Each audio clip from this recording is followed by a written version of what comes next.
Good morning sa inyo. Good morning sa mga makakapanood nitong video na to. At salamat sa ating Panginoon. Everyday na malakas ang ating pangangatawan. Yan, nais ko lamang na magbahagi ng kadahilanan kung bakit ako karoon ng ganito na content dito sa page natin na may pamilya adventure. Ayan, ito po hindi lang sa aking pansariling kagustuhan o pansariling desisyon. Ito ay kadahilanan sa maraming kapatid, maraming pamilya. We are a big family, kaya gusto ko lamang maibahagi ang aming mga magagandang karanasan araw-araw sa aming pagsasama na family. Ayan, kami po ay 12, ayan, pero na -3 na.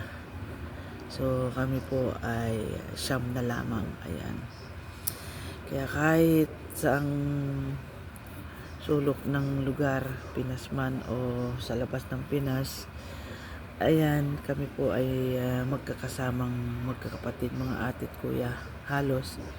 Ayan, and minsan buong pamilya, pati mga hipag, mga pamangkin, mga apo. Ayan, ako'y nagpapasalamat sa isang ate ko, lalo na si Ate Aa. Ayan, she share more and always share a blessing for us bilang kapatid, bilang mga kapamilya. Ayan, kaya ito yung dahilan kung bakit naisipan ko na magkaroon ng page ng vlog na ganito. Ayan, just to share more happiness in the family, more blessings in the family, kung ano man yung meron at makayanan.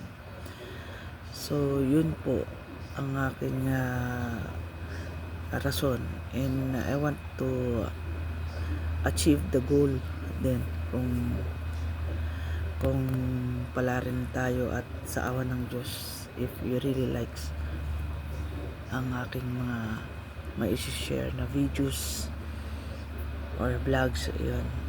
Kaya ako po'y nagpapasalamat ng lubos. Ayan, hope you like all the videos I shared, lalo na sa mga followers. Yun, so ito po yung goal natin, na ma-achieve yung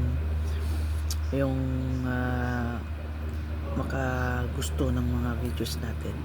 So ayun, mga kapamilya, mga kapuso, ayan, please follow, share at paki-like na lang din ang mga videos natin.